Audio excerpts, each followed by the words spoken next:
I'm Sarah Chinn. I'm a PhD student at the University of Georgia, Savannah River Ecology Lab. And one of the chapters of my PhD dissertation I will present here. So, Parental Investment Strategies for a Highly Polytocous Species.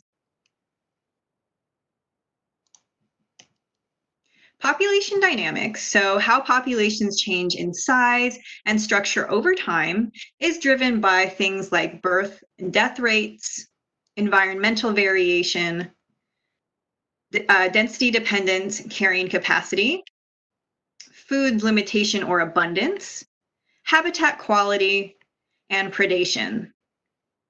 And in addition, understanding reproduction, so encompassing characteristics such as seasonality, age at maturation, fertility, the energetic requirements, and conditions that contribute to a successful reproductive event is all central in building good population models.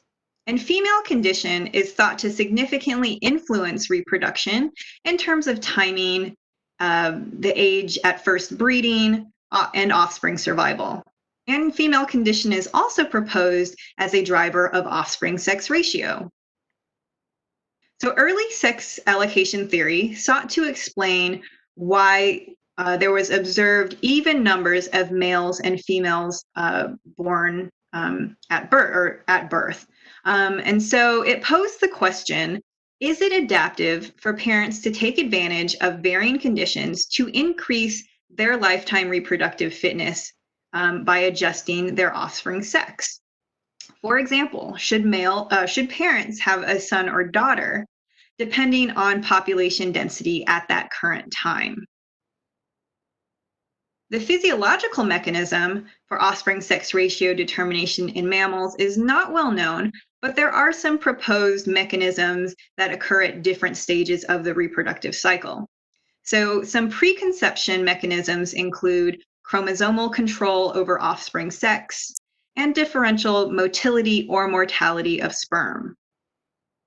Some post-conception mechanisms include differential implantation of male versus female zygotes and differential mortality of male or female fetuses. Parental phenotype and random environmental conditions are all things that have also been proposed to influence offspring sex. The Trivers-Willard hypothesis is an ecological theory that predicts that high-quality mothers should invest more into sons because males have higher variance in individual fitness for species in which reproductive success is more variable in one sex. So females should adjust their offspring sex ratio in response to factors that could modify both her lifetime reproductive success and that of her offspring. So this is well studied in vertebrates, but it's poorly understood if or how the Trivers-Willard theory applies to polytocous species. And polytocous species are those that produce several offspring per litter. And this fact, just producing several offspring at once, is important to consider because of the trade-offs between the size of the offspring as well as the number of the offspring. So the Williams hypothesis does take into account these possible trade-offs in sex ratio determination. Few studies have assessed the effects of the interaction between environmental drivers and individual attributes on reproduction for large free-ranging mammals. The extrinsic modification hypothesis predicts modulation of offspring sex ratio in response to environmental conditions. So do good or poor resources influence litter sex composition, and can that vary by year? Wild pigs are an ideal model species to look at this because they are a highly polytocous, large and free-ranging mammal prevalent throughout the US. They can have multiple litters per year, and they also have several offspring per litter. And reproductive events can be linked to pulsed resources such as oak mast in the fall. And wild pigs are also one of the most destructive invasive species in North America, which makes them a management concern. So understanding biology and reproductive ecology of this species could really help with management. The objective of this study is to test sex ratio theory in a free-ranging wild mammal. So do wild pigs selectively adjust offspring sex ratio or litter size to increase fitness? So first, we predicted that high-quality females, so females that are older and larger, will have male bias litters, so testing the Trivers-Willard theory. Next, we predicted that females that are larger, that are heavier, will put more energy towards litter production. And litter production is a combination of the number of offspring as well as their sex composition. So that's testing the Williams hypothesis. And then finally, we predicted that beneficial environmental conditions would increase litter size and promote male bias litters, so a test of the extrinsic modification hypothesis. This study takes place on the Savannah River site in Aiken, South Carolina. It is a 310 square mile secure Department of Energy site that was established in 1952. About 5,000 pigs live within the Savannah River site, and their population is managed year-round. And so from 2017 through 2019, culled sows were sampled for mass, rump fat thickness, age, and reproductive status. If the female was pregnant, the fetuses were counted, and sex was determined if those fetuses were large enough. So over these 2 years, we collected samples from 89 pregnant sows that had 509 fetuses, of which 284 were male and 225 were female. For each litter, I calculated sex ratio by comparing the number of male fetuses in relation to the whole litter size. And then to look at the investment put towards the cost of producing those litters, we looked at we took the average of all the male fetuses and compared that to the average mass of all female fetuses. And we found that males were on average 6% heavier than females. So with this rationale, we're basically saying that males cost more to produce than a female. So if a female costs 1 unit to produce, then males cost 1.06 units to produce because they are 6% heavier. All the sows were put into 4 different age classes via tooth eruption patterns. And so adults were older than 3 years, subadults between 1.5 and 3 years, yearlings between 1 and 1.5 years old, and juveniles were less than 1 year old. And it's important to note that wild pigs can become sexually mature as juveniles. And that's, at least for these age class designations, that's a little bit different. It's not by sexual maturity, but it's by tooth eruption patterns. And our environmental variable was resource availability. So through the duration of our study and our sampling, in 2017, that was a bumper year for mass production. 2018 was a pretty low year, and 2019 was fairly average. And we used a measure of rump fat thickness, so that measure of extraneous fat reserves, as a proxy for resource availability.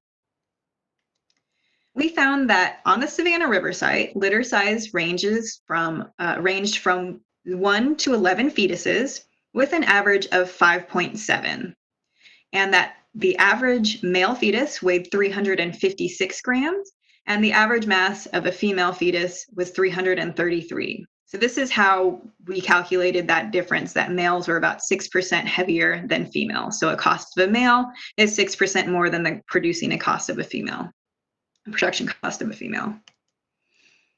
So to test the Trivers-Willard hypothesis, we asked, does the maternal quality of age affect litter sex ratio? So on the x-axis, we have on the left adults, and then in descending order in age to juveniles on the right. On the y-axis, we have sex ratio, where 0.5 is equal number of male and female fetuses. Anything less than 0.5 would be female biased, and anything above 0.5 would be male biased. And we found that these older sows actually have male biased litters compared to juveniles that have female biased litters.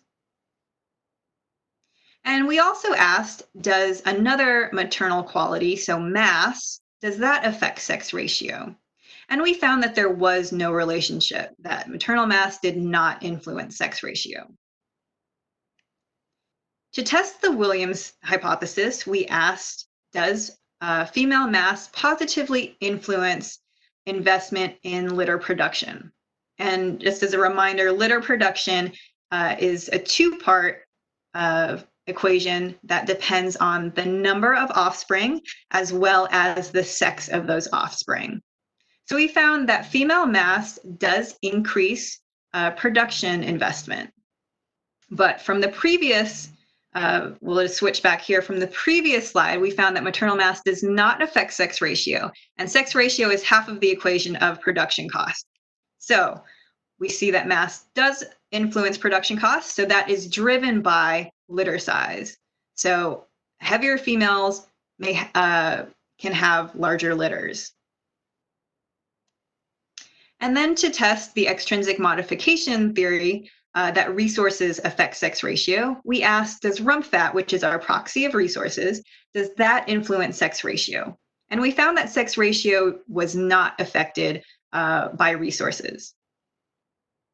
However, we found that increased resources led to increased investment into litter production. So in the second graph, we see that investment in litter production is a function of resources, but this relationship, again, is driven by litter size, because in this graph on the left, sex ratio was not affected, which is half that equation of production costs. So increased production costs from resources is driven by increasing litter size. So as a recap, we tested the Trivers-Willard hypothesis and asked, does maternal quality drive offspring sex ratio in this polytocous species? And we found that older females, so older females tend to be larger and they probably have more parental experience, and we're using those as qualities of better condition, that they have male bias litters. However, we found that sex ratio was not affected by female mass. And so there was differential adjustment of offspring sex ratio, but only in terms of age, which could be important still to consider because age structure of the reproductive sows of each local population could drive offspring demographics. When testing the Williams theory, we found that sow mass does influence the amount of energy that investment that sows put towards litter production, but that this is driven by adjustment of litter size, not by modulation of sex ratio. So again, we have support that females adjust litter size instead of sex ratio. When testing the extrinsic modification theory, we found that resource availability did not affect sex ratio. However, that increased resources did contribute to more investment put into litter production, which was driven by adjustment of litter size and not the sex ratio. So resources are playing an important role in driving litter size, but not the sex ratio. So we found that female wild pigs adjusted litter size compared in favor of adjusting litter sex ratio in relation to their individual attributes and environmental conditions to increase their reproductive success. Understanding how food resource availability and age structure of the local population and how they drive reproduction of this invasive species can help with developing realistic population models and informing management, which is important for controlling this invasive species. And with that, I would like to acknowledge UGA and SREL, as well as the other funding resources, and especially give a big thank you to everyone in the Beasley lab and at SREL that helped necropsy hundreds and hundreds of pigs and helped me collect these samples for more than 2 years in not an ideal situation, as well as the folks at U.S. Forest Service for taking the lead on a lot of the trapping and providing most of those samples. And if you have any questions, I would love to hear from you, and my email is at the bottom of this slide.